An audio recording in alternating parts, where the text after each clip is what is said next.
forensic genealogy, the process of identifying unknown offenders through their DNA by finding genetic relatives and building out family trees. It's taken the crime-solving world by storm. How does it work, and what are these cases all about? Find out on DNA ID, the only podcast that exclusively covers forensic genealogy. This season, you'll hear more than 20 solved cases, and of course, we'll continue with our coverage of doe identifications. Don't miss DNA ID wherever you get your podcasts.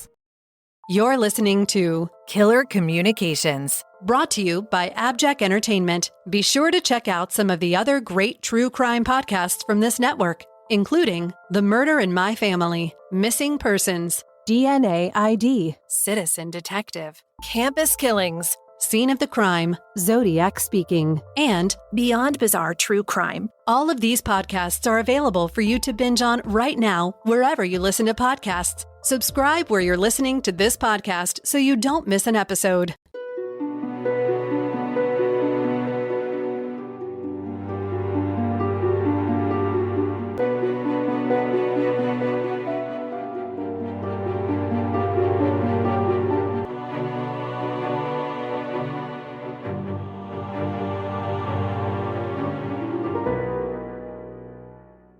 In 2003, a new digital platform set the stage for one of the most life-altering changes of the 21st century, social media. Before TikTok, YouTube, or Mark Zuckerberg's Meta company, MySpace was the first platform to allow teenagers from all over the world to access one another. But only 3 years into its inception, MySpace became the hotbed of a new and terrible trend: cyberbullying. One of these cases of cyberbullying would lead to the tragic death of 13-year-old Megan Meier. Chapter 1. The Communication. On October 17, 2006, 13-year-old Megan Meier of O'Fallon, Missouri, received the following message in her MySpace public chat box. Everybody in O'Fallon knows who you are. You are a bad person, and everybody hates you. Have a shitty rest of your life. The world would be a better place without you. It was the final straw of a 2.5-hour online onslaught where Megan was called everything from an awful friend to a slut by a boy she thought would soon be her boyfriend. Megan ran from the computer screen and flew past both of her parents on the way to her room. She slammed the door, took a cloth belt from her dresser drawer, tied it around her neck, and hung herself off the edge of the closet organizer. By the time her mother, Tina, came to check on her 20 minutes later, Megan was dead. How could an online message board cause a teenage girl to not only contemplate, but actually choose to take her own life? And who was to blame? Megan's parents for allowing her to use this new social media platform, or the boy behind the keyboard who had typed those messages? The problem was, there was no boy behind the keyboard. Megan's boyfriend-to-be didn't exist. So who had Megan been talking to? To know that, we have to go back to Megan's early childhood. Chapter 2. The Friendship. From a young age, Megan Meier struggled to fit in with her peers, and her mother mostly attributed this to Megan's size. In elementary school, Megan was a naturally larger person, which in the waif-thin ideals of the late 90s, left even a young child open to a barrage of personal harassment about her weight. Megan worried about not looking like other girls as early as kindergarten. Today, Megan may have been diagnosed with body dysmorphia, but no such diagnosis existed for children in the 90s. As she grew, her insecurities about the way she looked were exacerbated by a quick temper and volatile tendencies. According to her mother, Megan could go from happy to a tantrum at the flick of a switch, and as early as 3rd grade, Megan confided in her mother that she wanted to take her own life. The Meiers were quick to bring Megan to a therapist, where she was treated for depression and mood stabilization, as well as a diagnosis and medication for ADHD. But though these therapies helped Megan feel less depressed, they only intensified her outcast label among her young peers. Megan, though fearless around the neighborhood and a lover of games, movies, and fishing, found herself mostly alone. That was until 2004, when a new family moved in down the street with a little girl a few years younger than Megan. Unlike many other families who lived in the Meiers' HOA, The Drews had not grown up locally, and were not just new to the neighborhood, but new to the O'Fallon area. Many neighbors found the Drew family obnoxious and tolerated them or invited them to parties out of a sense of polite obligation, but it wasn't to welcome them to the community. Their little daughter, Sarah, also found it difficult to make friends in this place, but she found a friend in Megan Meier, who lived only 4 doors down. For a year, Megan and Sarah hung out, doing all the things that tween girls do, including opening a clandestine account on a new internet platform, MySpace.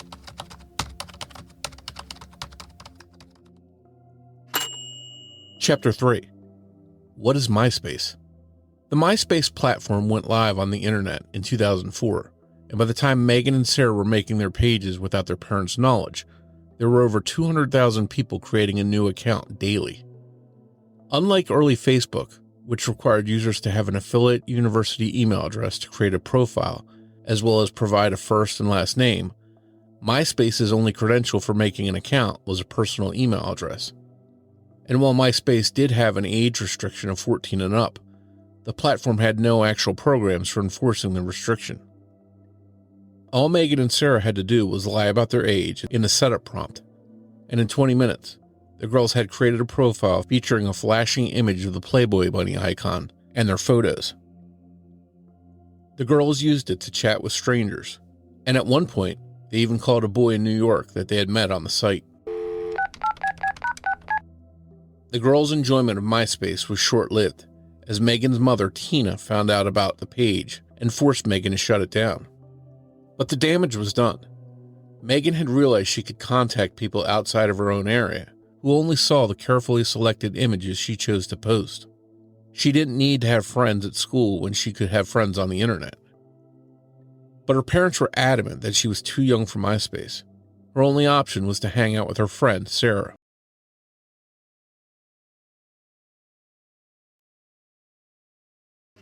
Chapter 4.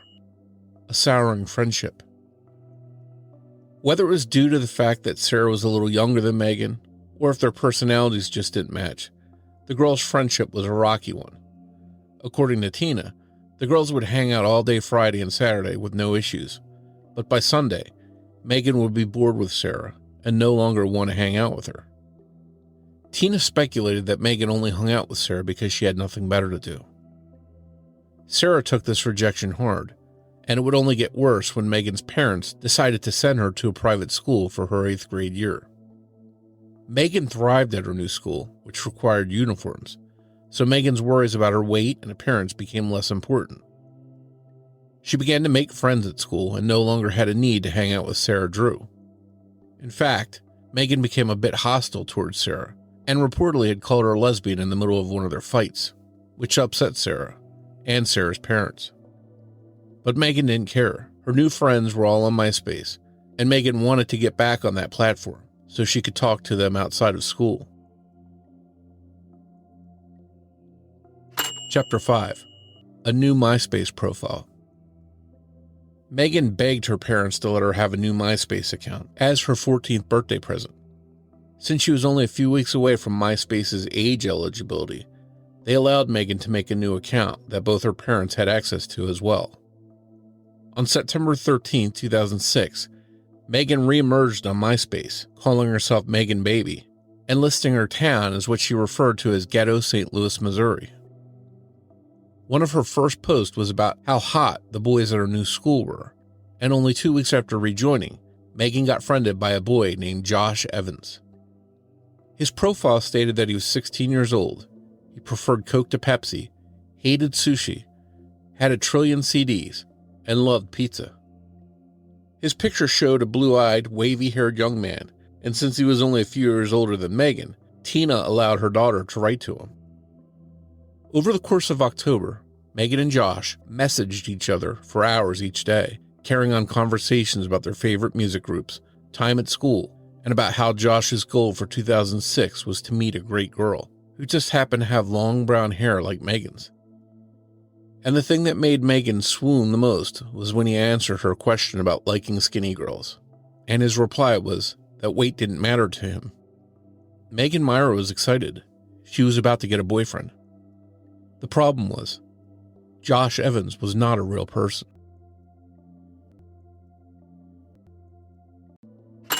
Chapter 6. Who created Josh Evans? The blue-eyed young man's photo in the profile picture had been lifted from the internet. His interests, preferences, and desires had all been carefully tailored to be exactly the kind of boy Megan would fall for. But just who would know enough about Megan to create a boy specifically to her specifications? Only the neighbors she'd spent the last year hanging out with, the Drews.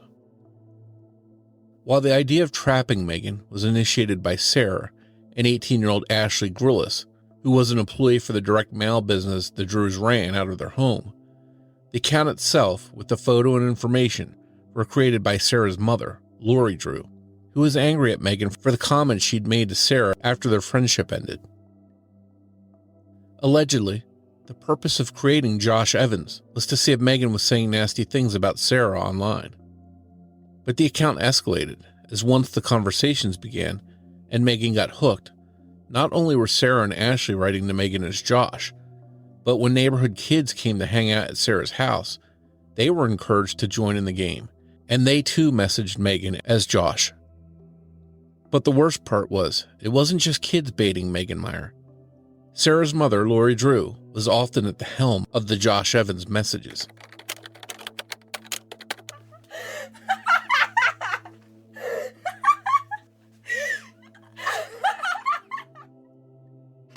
Chapter 7. The Deadly Message. As this fake relationship grew, Megan wanted to talk to Josh on the phone, which caused Lori, Sarah, and Ashley to have to come up with some quick lies. They made the excuse that Josh's family didn't have a phone, so he couldn't call her, which Tina Meier found to be exceptionally strange, as well as a few other comments Tina had noticed Josh posting when she'd checked Megan's account. So one day while Megan was out of the room, Tina decided to message Josh herself. His replies made her question whether or not this was really a teenage boy on the other end, and Megan later told Josh that her mother had called the police to see if he was a real person or not. Perhaps this is what scared the conspirators into wanting a way out of the lie they'd contrived. We don't know for sure what exactly prompted what was to come, but we do know that on the evening of October 15, 2006, one of the neighborhood girls who'd been in on the Josh Evans game messaged Megan as Josh and said, "I hear you're not nice to your friends, and I don't think I want to talk to you anymore." Megan's anxiety skyrocketed at this out-of-the-blue accusation, and she fired off a series of chats demanding to know what he was talking about and what he'd heard other people say that would make him think that. But he stopped responding. The next day, as soon as Megan got home from school, she logged into MySpace to see if Josh was on. But she was shocked to find that Josh had posted their private chats publicly on MySpace, allowing all of Megan's contacts to see everything she told Josh about her friends, her mental state, and even where she hoped their romantic relationship would go. Comments from Megan's online friends immediately poured in, mocking Megan's weight, picking at her insecurities, and calling her a slut. For the next 2 hours, insults were slung between Megan, Josh, and several of Megan's other MySpace friends. By the time Tina came home, Megan was on the verge of a panic attack as she sat glued to the incoming messages.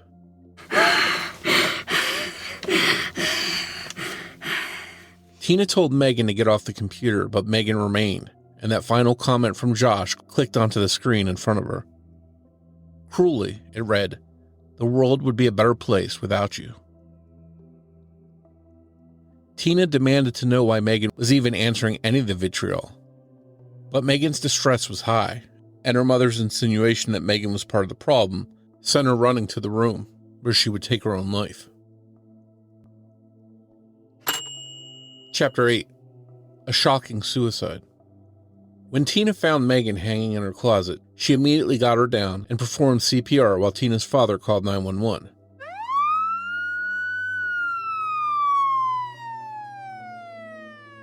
But EMTs were not able to revive her. The Meiers were devastated, and as the word quickly spread through the small HOA, the neighborhood was in a state of shock that Megan had taken her own life, only 2 weeks before her 14th birthday party. But what of the Drews? According to later testimony, Sarah Drew was hysterical when she found out Megan was dead. The intention had never been for Megan to die. But this didn't make Sarah come forward about the Josh Evans game. In fact, upon learning of Megan's death, Sarah's father, Kurt, deleted the Josh Evans account, to which her mother, Lori, replied that even deleted, it would still be trackable. And Lori wasn't wrong, though it would take some time before the Meiers realized the truth of the situation. Chapter 9. Neighbors at War. In the week following Megan's funeral, the Meiers contacted police to see if Josh Evans could be found and prosecuted in some way for his part in Megan's suicide. O'Fallon Police Department, is this an emergency? But the MySpace profile had already been deleted by Kurt, and police had come to the same conclusion Tina had suspected for a while, that there was no real Josh Evans to arrest or prosecute. However, the Meiers got an interesting phone call from one of their neighbors on November 25th, about a month after the funeral. The girl who had sent the original "You're mean to your friends" post on October 15th had finally come clean to her parents about the Josh Evans game and her role in it. The girl's mother immediately contacted the Meiers, saying her daughter had admitted that on the day ambulances had raced down their street to save Megan, Lori Drew had called her daughter and said, "Something happened to Megan. Keep your mouth shut."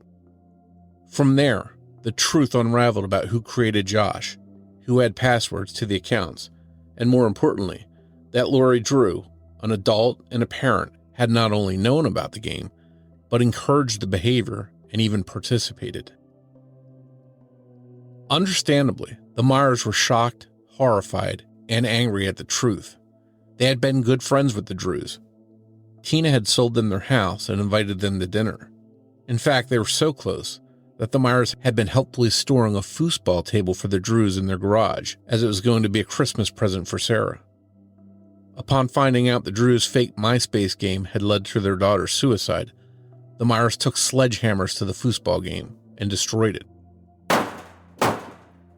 They then gathered the pieces into a cardboard box they spray painted with the words "Merry Christmas" and left the box unceremoniously in the Drews' driveway.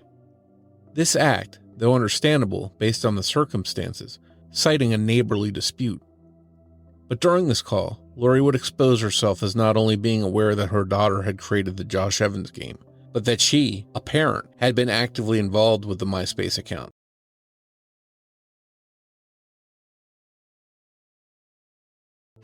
Chapter 10.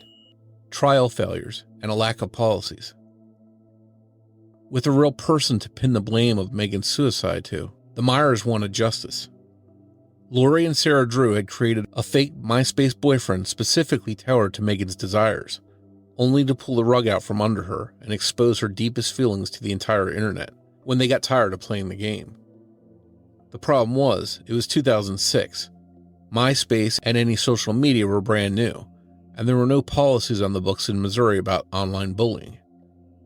The Meiers appealed to the federal courts hoping that there was a national law that could be used to indict the Drews, and because MySpace's office was located out of California, the feds agreed to take the case.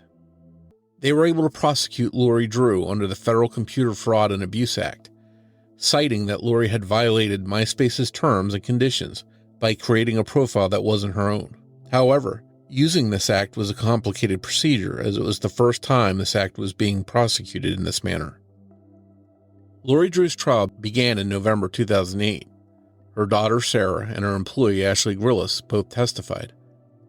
But their statements were contradictory, as Sarah claimed her mother never wrote anything to Megan, but Ashley stated that Lori not only encouraged the writing that she and Sarah were doing, but that Lori had partaken in more than half of the typed conversations between the fictional Josh and Megan. With no direct evidence to prove who had been Josh at any given time, the jury ultimately found Lori guilty of 3 misdemeanor counts of fraud. While this did have a 3-year prison sentence, her counsel filed for a motion of acquittal, and to the surprise and dismay of the Meiers, the judge granted Lori Drew's acquittal in July 2009. Chapter 11. Community Justice. While Lori Drew may have escaped prison and had her record expunged, the neighborhood, that already only tolerated the Drew family, had turned hostile. Even before the trial proceedings, the Meiers had done a private interview with a local news writer, Steve Pokin, who wrote a column for the Suburban Journal. In November 2007, he released the Meiers interview in his column, Pokin' Around, and the Drews became infamous almost immediately. Sarah was shunned at school, and her parents quickly removed her from going. The side of their house was splattered with paintballs, and someone threw a brick through their kitchen window at one point. And in a case of cosmic irony, the place where the Drews found the most hostile attitudes was online. Message board commenters publicly posted the Drews' home address, as well as Kurt Drew's business address under the title, Child Killers. A telephone and email campaign was set up to destroy their home business. Lori's personal voicemail was hacked, and someone posted a YouTube video of Lori's face, cut with the clown from Stephen King's It. Tina Meier also took a personal approach to vengeance, following Lori Drew around town and encouraging shop owners who interacted with Lori to check out the Pokin' Around article about Megan's death. Eventually, despite her acquittal, Lori Drew and her family were forced to relocate. Chapter 12. The Aftermath. While the Meiers didn't find justice in the courts, Megan's death did usher in a new era of political and judicial awareness of cyberbullying. Following the outcome of the Drew trial, the Meiers worked with Missouri legislatures to pass the Megan Meier Cyberbullying Prevention Act of 2008. The Meiers also created the Megan Meier Foundation, which provides presentations to schools on the dangers of cyberbullying, initiatives to end child suicide, and provide counseling programs to those in need. On a more national scale, since the early 2000s, 48 states have adopted legislation on cyberbullying to punish offenders. While much has been done to combat cyberbullying, as of 2021, 59% of U.S. teens polled by the Pew Research Center stated they had been the victim of online bullying or harassment, with name-calling and rumor spreading being the highest offenses. In a study done by the National Institute of Health in 2022, it was found that adolescents who had been cyberbullied were 4 times more likely to have suicidal ideations than those who hadn't experienced cyberbullying. Lead researcher Ray Barzilay suggested that, at a time when young adolescents are spending more time online than ever before, this study underscores the negative impact that bullying in the virtual space can have on its targets. It may be prudent for primary care providers to screen for cyberbullying routinely, in the same way that they might screen for other suicide risk factors, like depression. Parents and educators should also be aware of this risk factor.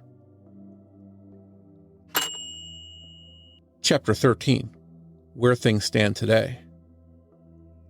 Just recently, in January 2024, the CEOs of all major social media companies, including Meta, Snap, TikTok, and X, formerly Twitter, were brought before the U.S. Senate Judiciary Committee.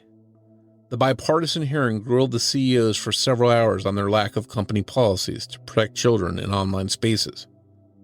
Even from within Meta's own company, Facebook's president of global affairs wrote a letter to owner Mark Zuckerberg, expressing that more people needed to be hired to work on the cyberbullying issues, as he was facing increased pressure from politicians, not just in the U.S., but from the UK, Australia, and the European Union. The hearing was in part to gain more agreement from both Democrat and Republican representatives to pass the Kids Online Safety Act that had been proposed back in 2022. And while it's yet unclear if and when any policy will be created to curb children's access to social media, what is clear is that Megan Meier's MySpace-induced death in 2006 was only the beginning of what has become a global problem. Chapter 14. Audience Participation. If our listeners would like more information on anything discussed in today's episode, we encourage you to check out a few places. The Megan Meier Foundation at meganmeierfoundation.org. Design It For Us, a coalition of young people fighting big tech at designitforus.org. And if anyone listening or someone they love needs help with suicide prevention, we encourage you to call the Suicide Prevention Hotline 24/7 at 988. Is there a case or an unexplained communication you'd like us to cover? Please take the time to rate and review this show, and in your comments, tell us what case you'd like us to tackle. You can also follow us and reach us on social media. We're on x.com at killercpod and on Facebook at facebook.com/killercommunicationspodcast. And be sure to check out our website, killercommunicationspodcast.com.